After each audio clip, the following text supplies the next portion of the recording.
Coming up on this week's programme, the clubbers picking up paintbrushes to help with a hurricane clear-up in the Caribbean. It's really important to bond with the community and also give back to the community. Why neon lights could soon be a thing of the past in Hong Kong. We are a byproduct of East meets West, and neon is the essence of this as well. We meet the people piecing back together some of Afghanistan's priceless works of art. And I'm in Dubai, getting a taste of life in the fast lane.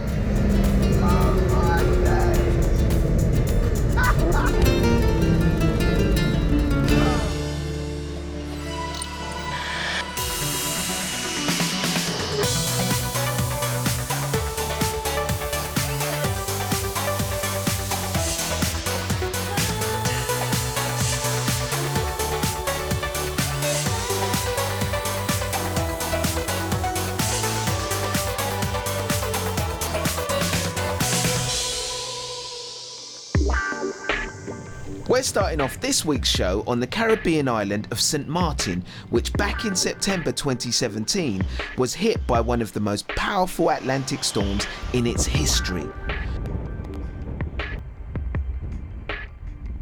The hurricane was huge, bringing with it winds of over 300 kilometers an hour, and it left a trail of devastation in its path.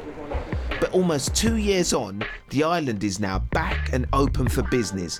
And this year, one of dance music's biggest annual festivals lent the locals a helping hand too.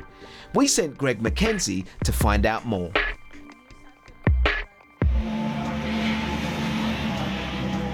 When Hurricane Irma made landfall on the small island of Sint Maarten in September 2017, nobody had quite predicted its ferocity.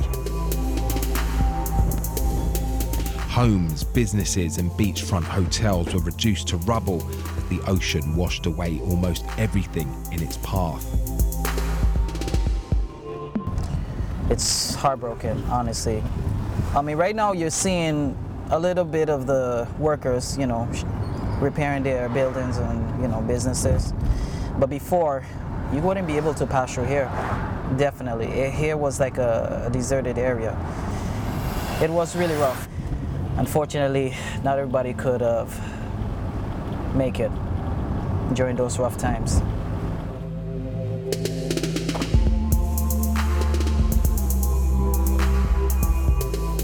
Well, totally destroyed the Hurricane Irma, which had 35 meters high of waves, which is not a hurricane at that time now. This is a tsunami. Yes, it was too strong and it devastated almost the whole entire coast of the island and the island too. The hurricane lasted for 3 days and caused over $1 billion of damage.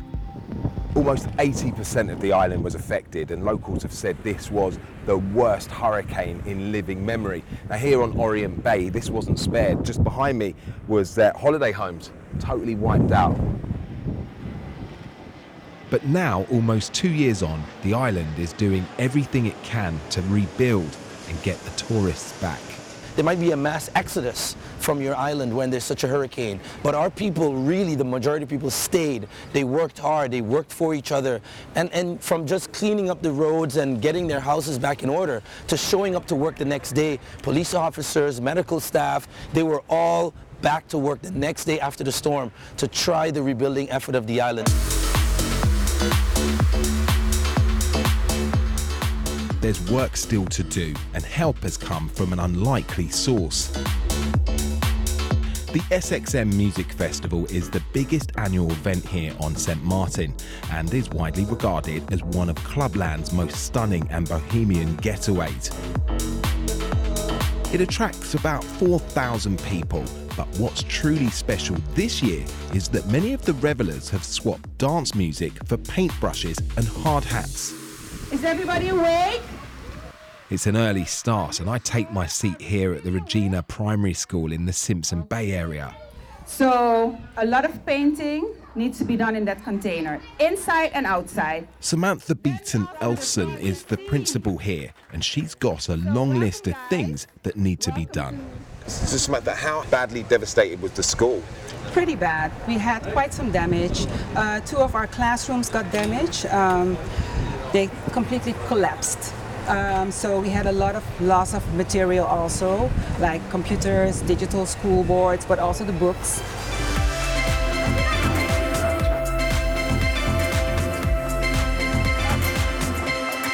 The volunteers are here for about 5 hours in the scorching heat. But luckily, some of the pupils have also come along to give a helping hand. So it's not just painting that's taking place here, there's some real hard labour too. Now, who would have thought when I was coming to Sint Maarten, I'd be moving rubble? The heat is intense, but everybody is upbeat, just keen to get the job done. During the weekend of the festival, there are more than 150 volunteer projects taking place throughout the island.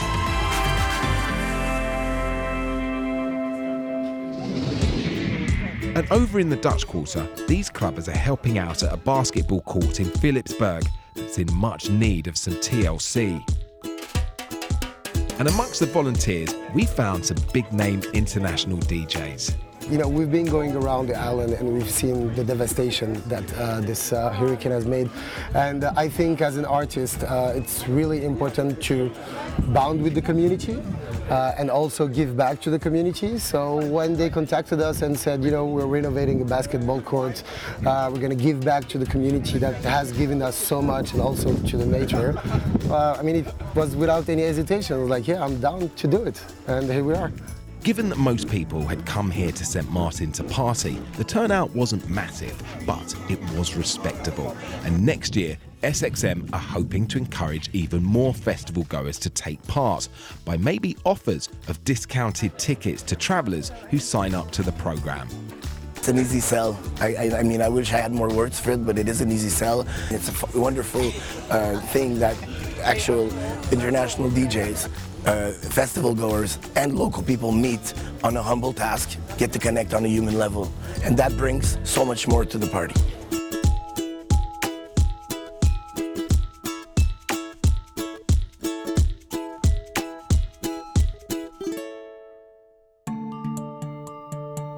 Well, from the bright lights of the SXM festival to the iconic neon lights of Hong Kong, they've been a trademark there for years, but now their future doesn't look so bright.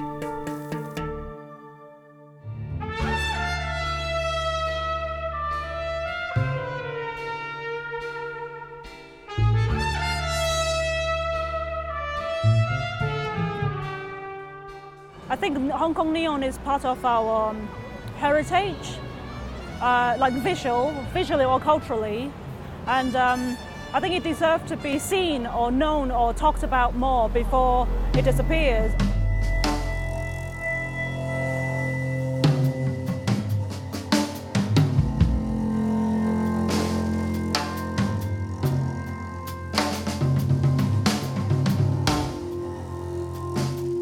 So this is like probably one of the biggest existing neon signs left, probably in Kowloon, maybe.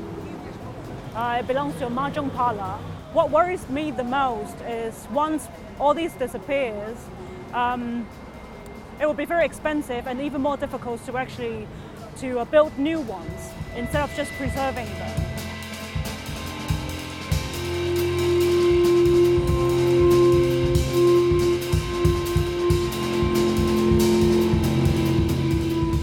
This one is like a very old school kind of nightclub.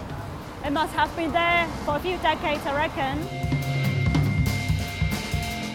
It actually is a very good example to show what's so special about Hong Kong neon. Hong Kong neon combines the old kind of advertising billboards, probably inherited from the Qing dynasty or even more way back, and then combined with like Western technology and aesthetics that actually generates the unique kind of Hong Kong neon.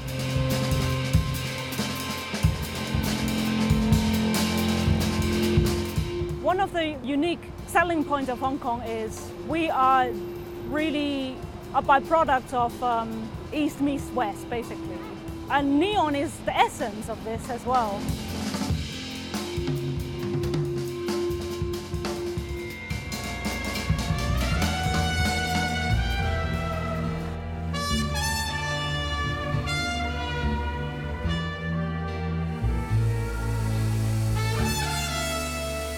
其實霓虹光管佢係有一種幾特別嘅感覺，就係將佢由一支直不甩嘅光管做成自己所需要嘅形狀，跟住再有光，咁係幾靚嘅一件事嚟咯。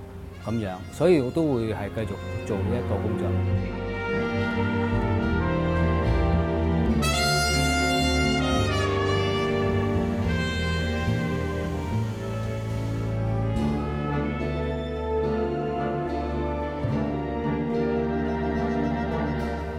講戶外嗰啲招牌啊嘛，其實戶外嗰啲招牌已經係開始冇咗90%咁滯，冇咗90%。咁你而家你喺彌敦道行出去睇翻彌敦道，同埋90年代或者係2000年代嗰條彌敦道嗰個感覺，揾翻啲舊相睇下，已經係相差咗好遠啦，差咗好遠。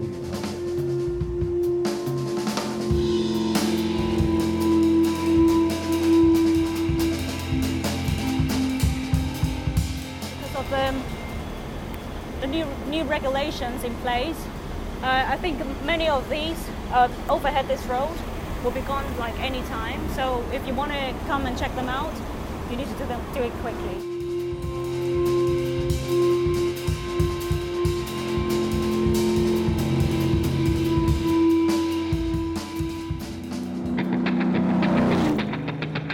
Stay with us because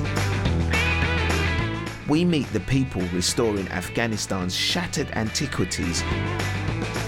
And I go for a spin in this £1 million hypercar here in Dubai.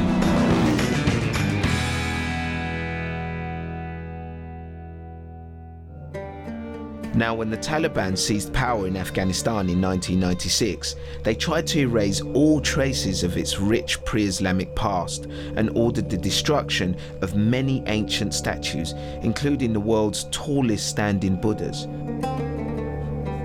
But now, some of this ancient culture is being restored at the National Museum in Kabul, where a special team is slowly piecing together the past.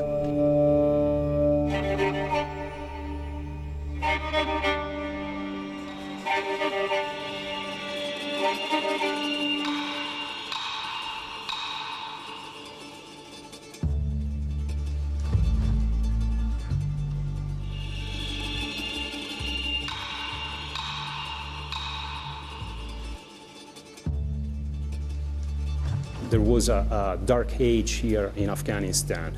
We found the collection inside 12 trunks in Kabul Museum.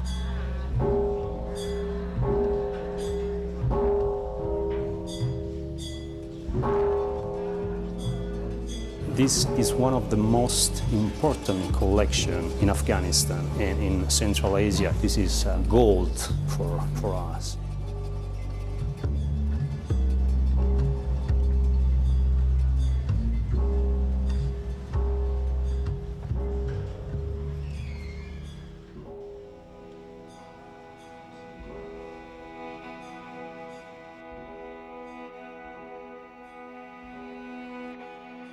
هر وقتی که ما یک اثر بودا را ترمیم کنیم و قایم کنیم فکر میکنیم که ما یک نفر مریض نجات دادیم از مرگ.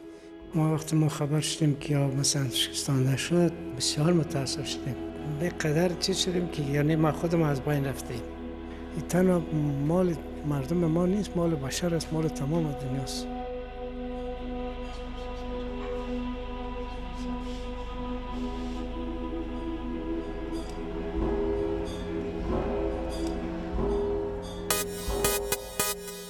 Now to Dubai, where later this year the 15th International Motor Show takes place. This is a part of the world where they really love their fast cars. But if you're in town and don't quite have the funds to take a top-of-the-range souvenir back home with you, I'm off to meet a man who says he can help you experience life in the Dubai Supercar fast lane for a few hours at least. Howdy, how you doing, mate? You alright? Nice to see Yeah, you. good to see you, Danny. Okay. Look at this mobile. There you go, mate. Jump in. All set? Yeah, let's do it.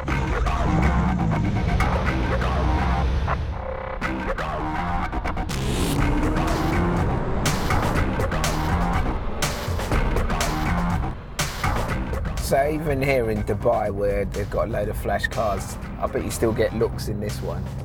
It's Porsche 911 GT3 RS. With the setup we've got now, we've got the rear wing pitched a little bit more for track, so the top speed's around 200 miles an hour. 200 miles an hour? Yeah.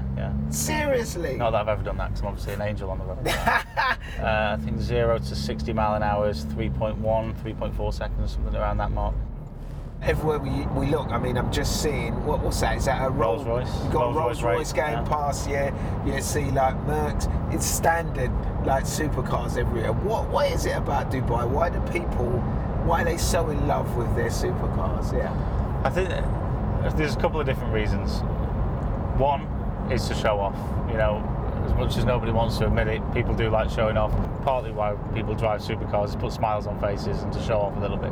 Then there is the most amazing driving roads in the UAE. You head out towards Jebel Jais in Ras Al Khaimah, or Al Ain, there's Jebel Hafid Mountain. You can head out towards Abu Dhabi. There is amazing driving roads here.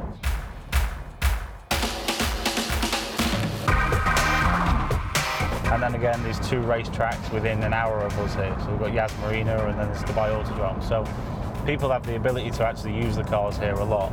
And again, the road network as well. The speed limit here is 90 miles an hour on the highways, and that's for pretty much all the highways here. 90 mile an hour is the speed limit? It used to be a lot more. 10 years ago, there was no speed limit, and then it went to 100 miles an hour, and now it's down at 90 miles an hour. There's a really nice, positive supercar scene in Dubai. People like to drive fast cars here. People like to have nice cars.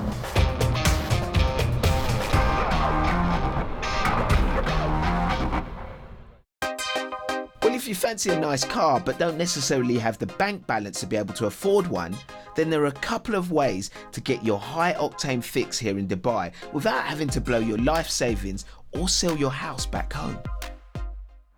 For a start, you can do a bit of window shopping at one of the local showrooms that specialise in top-of-the-range cars. Hello, Amin. Hello, how are you? Yeah, nice to meet you. It's not a bad showroom you've got here. We try. Yeah. We're all about the supercars, about the luxury, and the biggest, the baddest, the fastest. That one there is a McLaren. This is basically a P1. Valued at 4.5 million dirhams. With the conversion rate, I would assume is probably roughly close to £1 million. £1 million? Yes. £1 million car? Yeah. If I pay £1 million for something, it needs to have 6 bedrooms and a garden, not 4 wheels. But you need something like this to get you there. So we live in Dubai, so it's a market which represents the biggest, the tallest, the fastest, and cars being one of them, especially of these natures. So the citizens here, they can afford these kind of bad boys, from Ferraris to Lamborghinis to McLarens. So it's just one of those things. When you reach that certain stature in your life, it's a representation or an extension, should we say, of who you are. Do you get people often coming in here who are just window shoppers? I mean, can you tell when they come in, like, yeah, this is a bad boy, he's going to spend some money, or someone else who's coming in like me that just wants to borrow the toilet or something? To be quite honest, everybody's welcome at Deals on Wheels. Seriously? Yeah, that's the way we've created our showroom. It is it's like a design boutique. People come in just to look and see, because our variety is such. And if they choose to have a coffee or a cappuccino and want to buy one of these, then one of our fine salespeople there will, of course, attend to it and ensure that it's to their satisfaction. I bet you're happy when you sell one of these cars, though. Oh, we're always happy. That's the business that we're in, of course.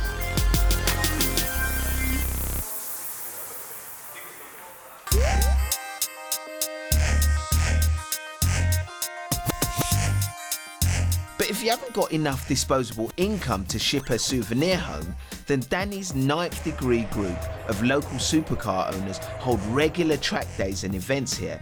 And they'll even let you hire one of their top of the range models so that you can get behind the wheel, for a few hours at least.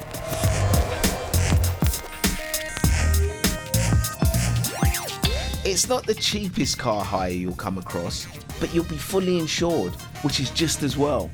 This time though, I think I'll leave the driving to the experts.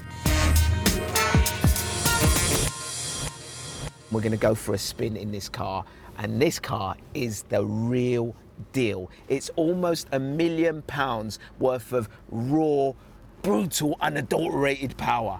Dan, let's do this, man. Let's go. Oh, yes.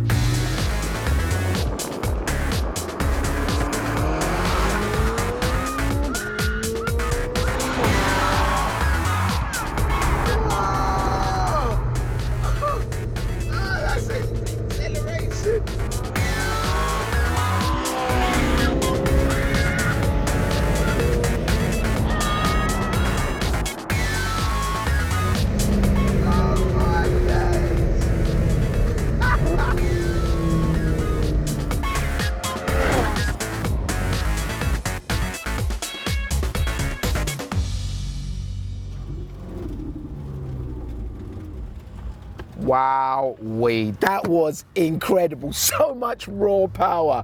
But listen, that is your lot from us this week on The Travel Show. Join us next week when Krista heads to the historic beaches of Normandy in northern France, where 75 years on from the D-Day landings, some of the last surviving signs of the German wartime occupation are still evoking mixed emotions.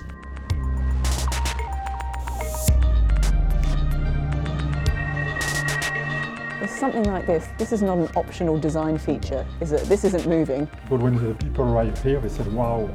Yeah. Wow, that is a big door. And don't forget, you can follow us on social media in all the usual ways. But for now, from me, Adia Depitan, and all the Travel Show team here in Dubai, it's goodbye. I'm off for another spin. Danny, do the honours, mate. No. Laters!